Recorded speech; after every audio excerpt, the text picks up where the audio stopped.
வணக்கம், welcome to யமுனா'sinnovations. இன்றைக்கி நம்ம கிச்சனில் 10 நாள் ஆனாலும் கெடாத ஒரு குழம்பு எப்படி வைக்கிறதுன்னு பார்க்கலாம்.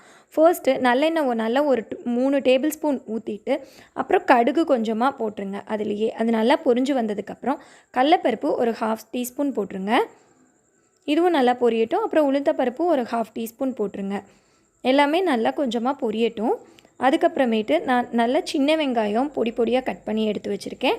அப்புறம் பூண்டு, கருவேப்பிலை, வரமிளகா, மஞ்சத்தூள் இது எல்லாமே எடுத்து வச்சுருக்கேன். காரத்துக்கு ஏற்ற மாதிரி நீங்கள் வரமிளகா ஆட் பண்ணிக்கோங்க. சின்ன வெங்காயம் போட்டிங்கன்னா ரொம்ப டேஸ்ட் நல்லாயிருக்கும்.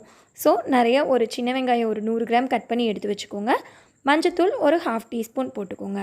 இதெல்லாம் நல்லா வேகிறதுக்குள்ளே கொஞ்சமாக பெருங்காயமும் ஒரு 1/2 டீஸ்பூன் இருக்கிற மாதிரி போட்டுக்கோங்க.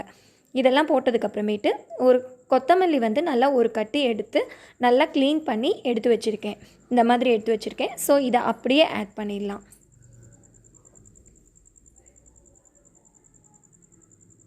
ஸோ இது எல்லாமே போட்டதுக்கப்புறமேட்டு இப்போ நல்லா இதை மிக்ஸ் பண்ணி விடணும். ஒரு 2 மினிட்ஸ் நல்லா சாட்டே பண்ணி விடுங்க. அந்த சூட்லேயே எல்லாமே கொஞ்சம் மிக்ஸ் ஆகி வரணும். அப்புறம் கொஞ்சம் வெந்தயமும் போட்டுக்கோங்க. நான் ஸ்டார்டிங்கில் மிஸ் பண்ணிட்டேன், ஸோ தான் லாஸ்ட்டாக போட்டிருக்கேன். நீங்கள் ஸ்டார்டிங்லேயே வெந்தயம் எண்ணெயிலேயே போட்டிங்கன்னா இன்னும் கொஞ்சம் வாசம் நல்லாயிருக்கும்.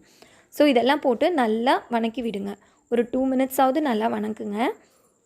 அப்போ தான் நமக்கு அந்த கொத்தமல்லியோட ஃப்ளேவர் நல்லா இறங்கும்.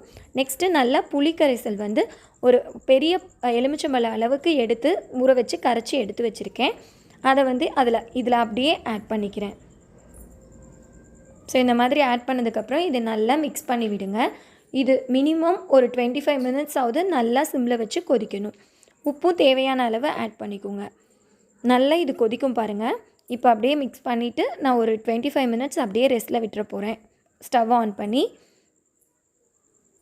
ஸோ இந்த மாதிரி கொஞ்சம் நேரத்துக்கு அப்புறம் காமிக்கிறேன் பாருங்கள். இது இந்த மாதிரி நல்லா கொதிக்க வரும். நல்லா தண்ணியாட்டம் இருக்கும்போது எடுக்கக்கூடாது. நல்லா கெட்டியாக வரணும். நம்ம புளிக்குழம்பு வைப்போம்ல அந்த மாதிரி கன்சிஸ்டன்சிக்கு வரணும். ஸோ இப்போ பார்த்திங்கன்னா நல்லா புளிக்குழம்பு மாதிரி நல்லா கெட்டியான கன்சிஸ்டன்சிக்கு வந்துடுது. இப்போ பாருங்கள், இதை நான் ஆஃப் பண்ணி எடுத்து வச்சிட்டேன். இதை இந்த மாதிரி ஒரு கண்டெய்னரில் ட்ரான்ஸ்ஃபர் பண்ணிக்கோங்க. ட்ரான்ஸ்ஃபர் பண்ணிவிட்டு ஃப்ரிட்ஜில் வச்சுட்டு நீங்கள் ஒரு 10 நாள் கூட வச்சு சாப்பிட்லாம். ரொம்ப டேஸ்ட்டாக இருக்கும்.